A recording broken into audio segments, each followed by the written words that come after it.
Jésus vient bientôt pour nous prendre, on le sait, c'est dans la parole de Dieu, il revient, et portons en nous, je nous le souhaite, l'espérance du retour du Fils de Dieu dans la gloire. Portez ce retour en gloire de Christ, il revient dans toute sa gloire, c'est pourquoi nous allons continuer à étudier la gloire de Dieu. Qu'est-ce que nous attendons? Qu'est-ce que la voix dans les cieux nous dit? Qu'est-ce qu'elle dit de nous? C'est une chose, mais qu'est-ce qu'elle dit aussi de ce que nous attendons? Qu'est-ce qu'elle dit de ce pourquoi nous vivons, pourquoi nous espérons, nous avons la foi de croire quoi? C'est très important d'y aller. C'est pour ça que moi, je veux développer le sujet de la gloire. Mais en tous les cas, on porte en nous l'espérance du retour du Fils de Dieu dans la gloire, qui était celle, bien sûr, qui a porté tous les premiers chrétiens et tous, même les martyrs, ceux qui sont morts, les innocents qui ont donné, versé leur sang crie toujours. La voix du sang des martyrs parle toujours dans les cieux. Et c'est aussi pour ça que Dieu va revenir et qu'il va libérer la gloire qu'il a promis à tous ceux qui vivent en juste. Alors après le test d'Élie, bien sûr, je le redis que nous passons nous aussi à ce test et qu'il nous faut demander cette joie du retour de Jésus. Gardons cette joie en nous par la foi. Soyons de ceux qui ne se retirent pas, ne se perdent pas, mais soyons de ceux, je vais relire le verset, de ceux qui ont la foi pour sauver leur âme. Et je crois que le salut, c'est aussi de croire que Jésus-Christ revient dans la gloire et qu'il revient avec toutes les promesses qui sont les siennes dans la parole de Dieu. Ainsi, gardons la foi jusqu'à la fin. Ne vivons surtout plus en écoutant les voix de ce monde, des circonstances, du passé, de la chair, de tout ce qui n'a rien à voir avec le monde spirituel, du monde visible qui, lui, eh bien, le monde visible, s'il n'est pas rattaché à Dieu, il va disparaître, ce monde-là. Mais il y a un monde qui va être éternellement vivant, c'est le monde de Dieu, de l'invisible, de ceux qui vivent par la foi, les justes qui marchent par la foi.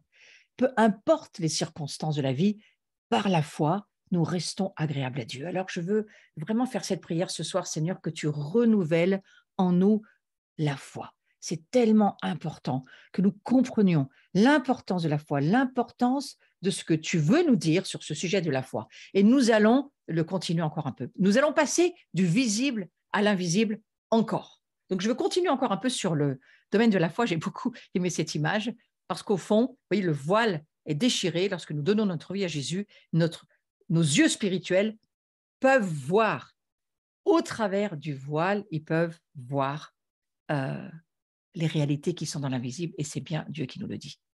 Alors, par la foi, nous comprenons. Et là encore, c'est un passage sur lequel je vais aller. Je vais rester un certain temps sur ce passage parce que je l'ai trouvé tellement intéressant. Et je l'ai intitulé « Par la foi, nous comprenons ». J'aurais pas eu tendance à dire, moi, que par la foi, nous comprenons en termes de… Nous comprenons, alors pas d'une manière cérébrale, bien entendu, hein, mais nous comprenons d'une manière révélation.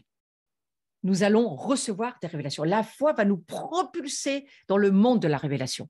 Et le monde de la révélation, c'est le monde de la gloire. Alors, nous allons lire Hébreux, chapitre 11, versets 1 à 12, mais moi, je vais vous lire que un ou deux versets parce que ça suffira. Or, la foi, c'est une ferme assurance des choses qu'on espère, une démonstration de celles qu'on ne voit pas. Pour l'avoir possédée, les anciens ont obtenu un témoignage favorable. Vous voyez le lien entre la foi et le témoignage, je viens d'en parler. Écoutez bien, c'est ce verset 3 qui m'intéresse. C'est par la foi que nous reconnaissons, c'est le verset que vous pouvez voir sur le visuel, le premier verset, c'est par la foi que nous reconnaissons, mais je l'ai mis sous deux versions différentes, c'est par la foi que nous comprenons que le monde a été formé par la parole de Dieu, en sorte que ce qu'on voit n'a pas été fait de choses visibles.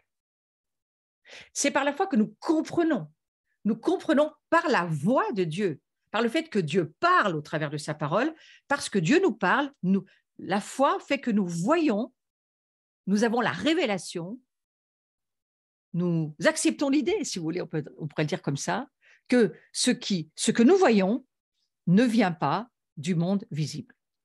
Ce qu'on voit n'est pas fait du monde visible, ne vient pas de lui-même, ne vient pas de la matière.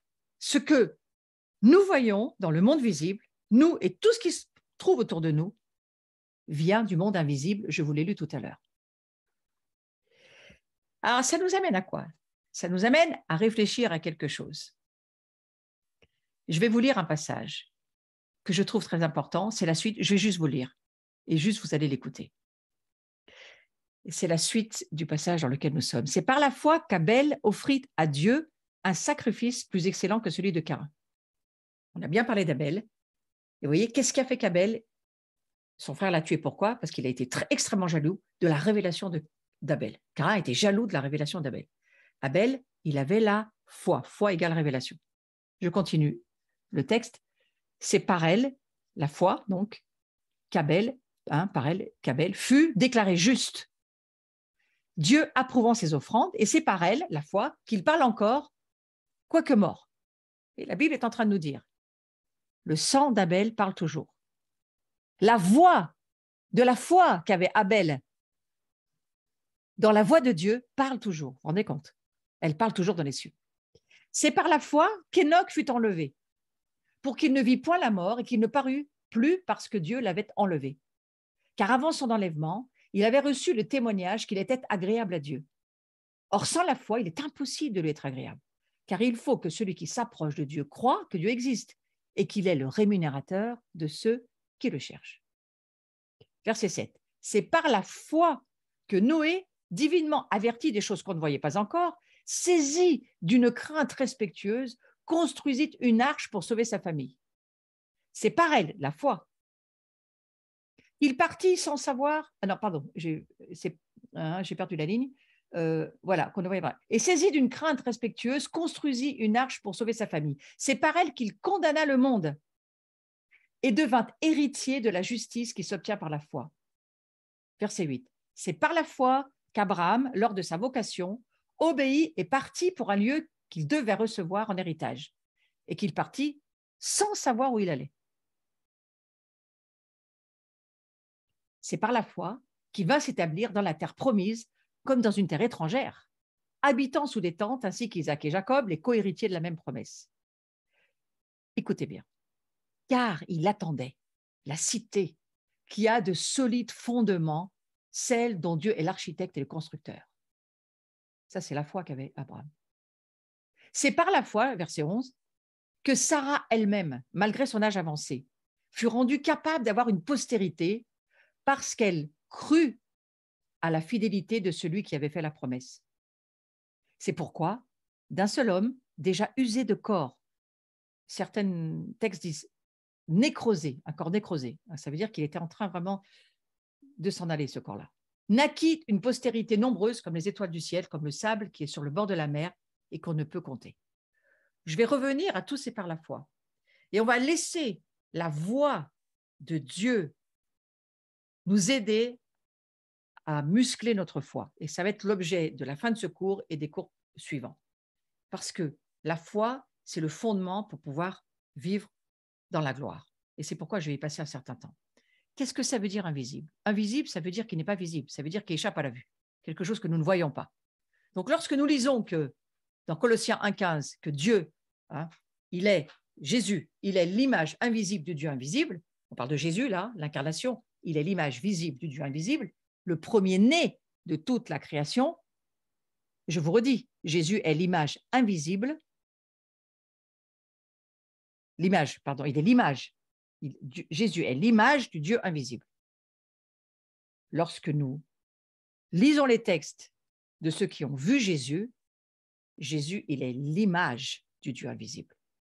Mais quel Jésus ont-ils vu, ceux qui ont vécu avec lui? Et nous, aujourd'hui, quel Jésus voyons-nous? Quel Jésus entendons-nous? Quelle voix de Jésus, l'agneau de Dieu, nous entendons pour que nous puissions marcher par la foi et entrer dans la gloire de Dieu? Alors, on se rend compte que l'Épître aux Hébreux, le verset que je viens de lire, que tu peux remettre en visuel, Bruno, si tu veux, en fait, la foi est une ferme assurance des choses qu'on espère, une démonstration de celles qu'on ne voit pas.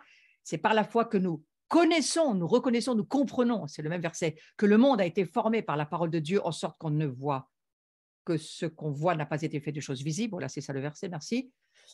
L'Épître aux Hébreux ici utilise les termes hypostasis et enlenkos lorsqu'il est question de cette ferme assurance des choses qu'on espère. Hein. On espère quelque chose qui est là, et cette démonstration de celle qu'on ne voit pas, ce que l'on veut nous dire, c'est que derrière les réalités visibles, tangibles, quantifiables, se cache une réalité plus profonde, une réalité ultime que seule la foi peut déceler. Donc nous comprenons, ça veut dire qu'il y a quelque chose de caché pour lequel il me faudra la révélation. Parce que la gloire, c'est ça aussi. La gloire, c'est quelque chose qui est caché pour lequel il me faut de la révélation.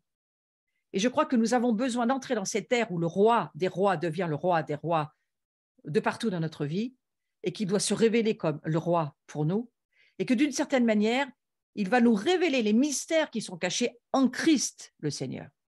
Cachés exactement comme il est question ici de cette foi qui, derrière les réalités visibles et tangibles et quantifiables, va pouvoir voir quelque chose, une réalité plus profonde, une réalité ultime que seule elle, la foi, elle peut voir. Vous voyez pourquoi il nous faut la foi? Il nous faut la foi pour voir ce qui est caché. La gloire, elle est cachée. Elle est cachée à ce monde, mais nous sommes appelés à la voir. Et je crois que moi, c'est la parole que j'ai entendue pour cette année que le Seigneur m'a donnée au mois de janvier. Je n'ai pas du tout compris ce que ça voulait dire.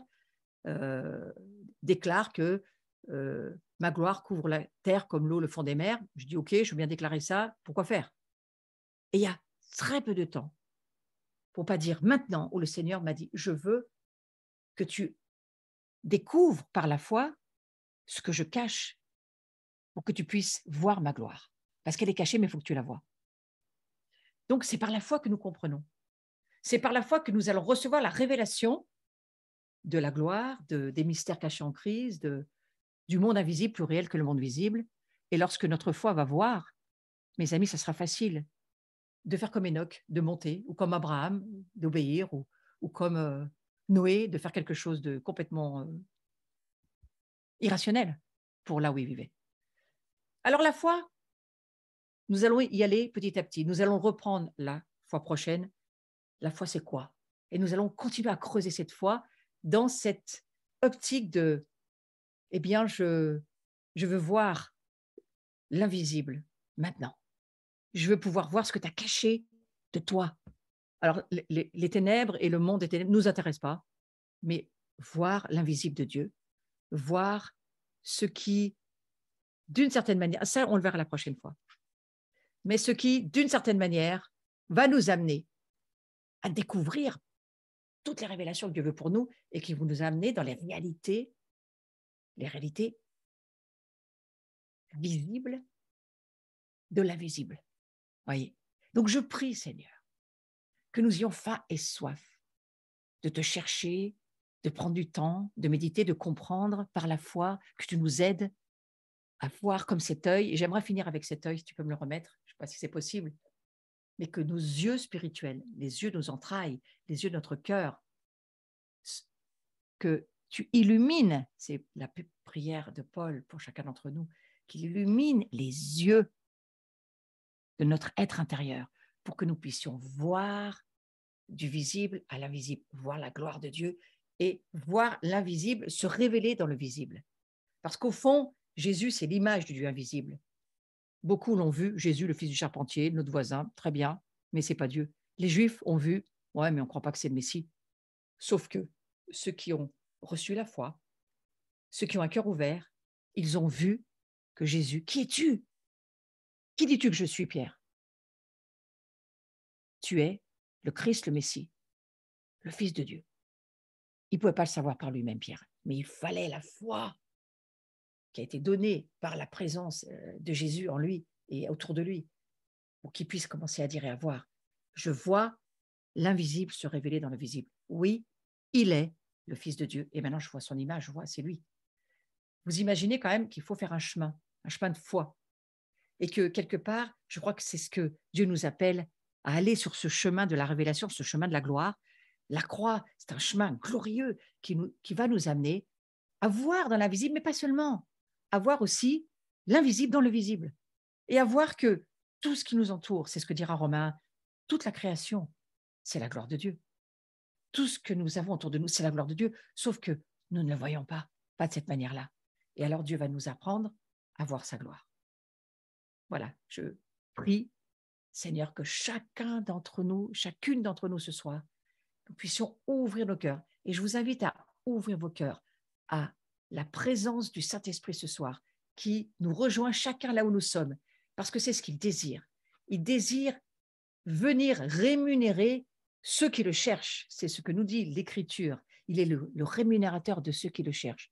Et Seigneur, nous te demandons de nous aider à grandir dans la foi, à nous accrocher à toi, à nous accrocher au chemin que tu es, à pouvoir entendre ta voix de mieux en mieux, de plus en plus clairement, audiblement, nous puissions entendre ta voix, parce qu'en entendant ta voix, la foi vient. Et alors la foi va nous permettre de pratiquer tout ce que tu nous demandes, d'obéir à ta volonté, de pratiquer les œuvres dans lesquelles tu veux que nous soyons, de faire ta volonté sur la terre comme au ciel, et de voir ta gloire venir nous entourer, agir en nous, autour de nous.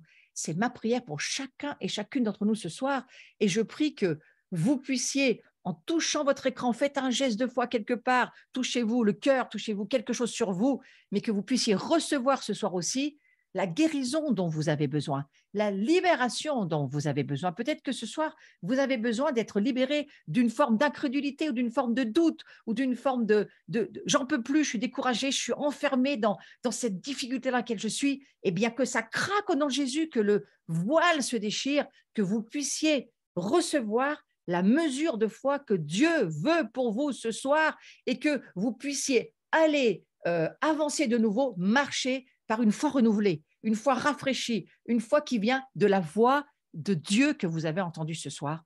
Tu es à moi, tu es mon plaisir, et nous allons ensemble traverser la fournaise, nous allons ensemble traverser l'épreuve, nous allons ensemble pouvoir passer de l'autre côté, nous allons ensemble regarder et voir mes gloires, parce qu'elles sont partout sur la terre, et tu en fais partie, puisque tu es mon ouvrage. Alors, commence à te regarder aussi dans la glace et à dire, waouh, non seulement je porte la gloire de Dieu, mais il y a de grandes chances que je sois la gloire de Dieu.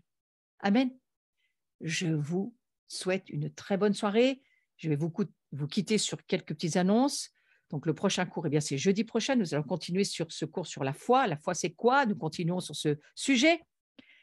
Ensuite, nous avons une célébration à l'abri en présentiel, mais aussi sur YouTube avec Steve Jaffa à 10h. Donc, nous invitons, pour ceux qui êtes loin, à vous brancher en ligne. Et puis, à ceux qui êtes prêts, eh bien, rejoignez-nous, ça sera formidable. Voilà.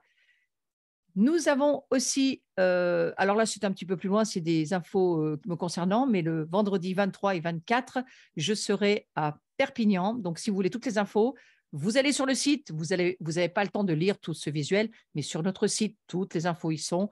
Et vous allez sur www.abri-communauté.com et là, vous allez pouvoir avoir les infos beaucoup plus clairement. Je serai dans une école prophétique aussi du 3 au 6 octobre à Jeunesse en Mission Cévennes. J'aime beaucoup cette école, j'aime beaucoup cette famille et merci pour tous ceux qui, vous avez un petit peu de temps pour prier pour moi. Eh bien, alors là, vous pouvez le faire, j'en ai largement besoin.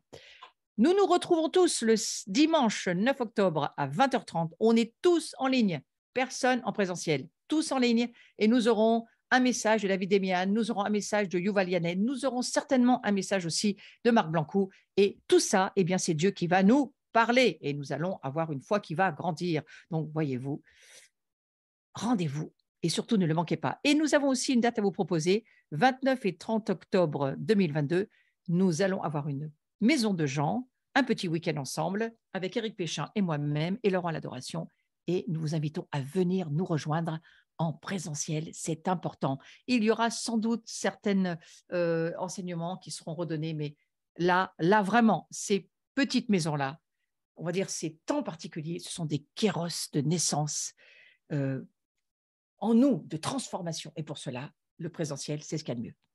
Ensuite, nous avons vu que, oui, je suis invitée du 4 au 6 novembre, c'est un petit peu plus loin, mais je laisse ces informations pour ceux qui voudraient y faire passer l'info, à des gens que vous connaissez ou à des femmes qui ont besoin. C'est surtout une rencontre de femmes et ça va se passer à Notre-Dame du Moulin, le Moutier d'A1 et c'est un week-end d'affermissement et de formation pour les intercesseurs, mais c'est toutes les femmes qui ont envie de s'engager. Voilà. Donc, bienvenue. à cette rencontre. Je vous remercie, vous tous qui vous abonnez à ma chaîne. Ça monte, je prends de la visibilité. C'est plus du tout le chiffre qui est écrit ici. J'en suis presque à 680, quelque chose comme ça. Et je vous remercie. Pourquoi? Parce que ça fait connaître l'Évangile et ça amène un Évangile gratuit à tous ceux qui ont besoin d'entendre la voix de Jésus, changer, transformer leur vie. Merci à tous ceux qui me soutenaient. Merci à tous ceux qui me bénissaient avec des dons, avec toutes sortes d'offrandes. Moi, je vous remercie. Ça m'aide, ça me permet de faire aussi des tas de choses à côté, toujours pour le royaume de Dieu. C'est le but. Et le but, c'est que l'évangile soit transmis. Alors, on va se dire un grand au revoir tout le monde. Moi, je vais me mettre en galerie et je vais tous vous voir et prendre le temps de vous regarder. Voilà, je vous dis bonne soirée, portez-vous bien et surtout, gardez la foi, c'est important. Au revoir. Soyez des porteuses de foi. Au revoir tout le monde. On peut se dire au revoir et on peut ouvrir les micros parce que je crois que Bruno a ouvert les micros. Ouais. Non, et il va le faire. On va se dire au revoir, juste comme ça. Au revoir, shalom, shalom. Au revoir. Non, merci, bye bye. Merci. Portez-vous bien. Passez une Oui. belle soirée. Au revoir Vous à aussi. chacune, à chacun. Au revoir. Bonne soirée. À bientôt avec joie. Oui, Au merci. revoir.